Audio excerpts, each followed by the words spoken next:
Regardons ensemble les opérations un petit peu moins naturelles. Il faut que vous sachiez qu'il y en a 3.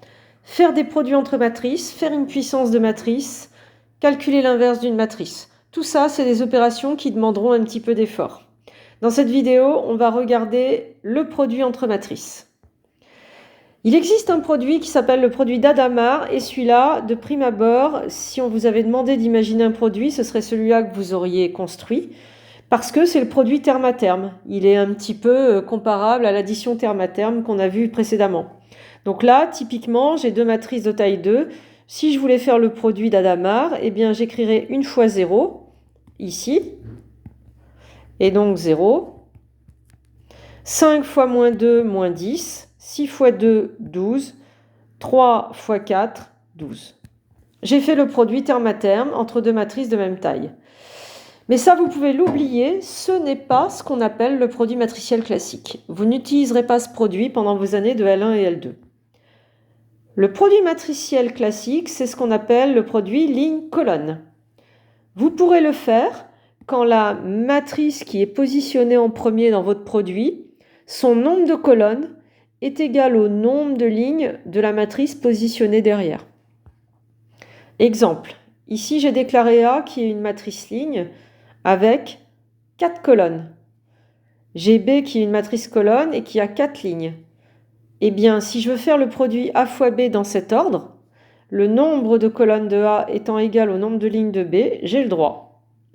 Il y a un visuel simple, c'est que si vous écrivez A et B dans l'ordre où vous voulez les multiplier en déclarant leur ensemble d'appartenance, eh bien, vous voyez, le 4 ici, le nombre de colonnes, est égal au 4 ici, qui est le nombre de lignes, ce qui se touche ici. Et donc, le produit est possible. Et en plus, le résultat du produit AB, eh bien, sera une matrice à une ligne et une colonne. Vous voyez, je récupère le 1 ici et le 1 là, et ça me donne la taille du résultat de A fois B. Concrètement, pour les multiplier, eh bien, regardez, le premier coefficient de la matrice ligne, c'est 2. Je vais l'associer au premier coefficient de ma colonne. J'ai mis des couleurs. Et je vais faire le produit. Ensuite, le deuxième coefficient ici en rouge de la ligne, je l'associe au deuxième coefficient de la colonne et je fais le produit que j'ajoute au coef précédent, moins 6. Ici, le 5 et le 5, je les multiplie, 25. Et là, le 6 avec le moins 3, je les multiplie, moins 18. Et tout ça, j'ajoute ces petits produits, ça me fait 9. J'ai bien obtenu une matrice à une ligne et une colonne, ce que j'avais anticipé à cet endroit-là.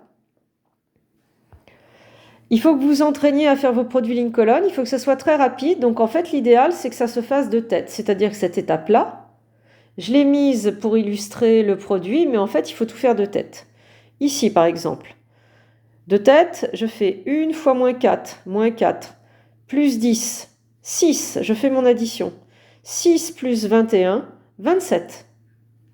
Donc je répète, au brouillon, j'aurais pu écrire 1 fois moins 4, plus 5 fois 2, plus 3 fois 7, et ensuite faire l'addition. Mais moi, ce que je veux, c'est que de tête, vous arriviez à faire cet enchaînement-là et produire 27.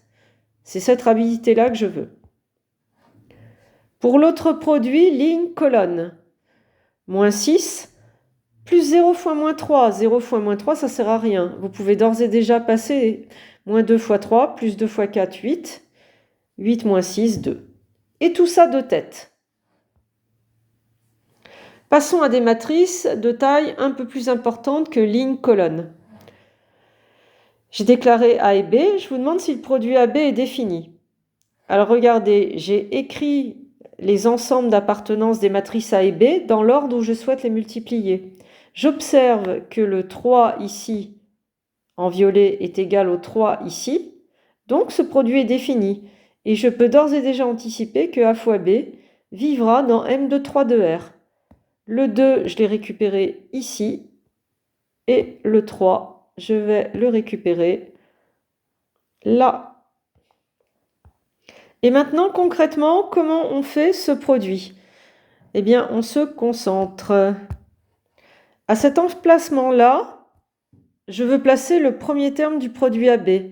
Ce premier terme, il est situé en ligne 1 et colonne 1. Eh bien, il va être le résultat du produit de la ligne 1 par la colonne 1, ici. Ligne-colonne. Il faut toujours que vous reteniez produit, ligne-colonne. Et des lignes-colonnes, je viens de vous en faire 3. Et je vous ai demandé de savoir faire de tête. Donc là, typiquement, vous allez faire moins 4, plus 2, moins 4 plus 2, moins 2, moins 2, moins 5, moins 7. Et vous venez de produire le premier coefficient du produit AB. Comment construire le deuxième? Ce que j'appelle le deuxième ici, c'est celui qui est situé en ligne 1, colonne 2. Ligne 1, colonne 2. Ce terme est le résultat du produit de la ligne 1 par la colonne 2. C'est parti, on le fait de tête. Moins 2 plus 4, 2. Et voilà, le 0 ne sert à rien dans un produit, je l'ai passé. Continuons. Ce coefficient, pour savoir comment le calculer, il suffit de regarder sa place. Il est en ligne 1 et colonne 3. Ligne 1, je vais la chercher ici, car c'est un produit ligne-colonne. Colonne 3, ici. Et je fais le produit de tête. Le 0, je passe. 2 fois 3, 6. 6 plus 10, 16. Et donc après, ça va très vite. 12 plus 2, 14. 14 moins 1, 13. 0, je passe. 6 plus 2, 8.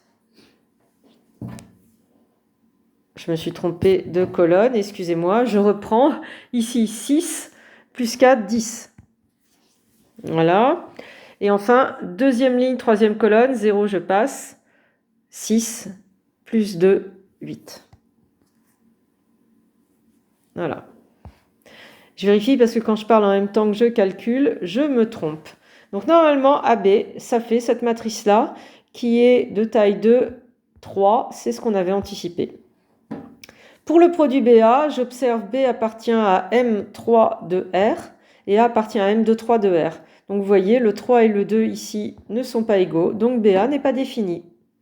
Je vous invite pour vous entraîner à faire l'exercice 48 que je corrigerai en vidéo un petit peu juste après.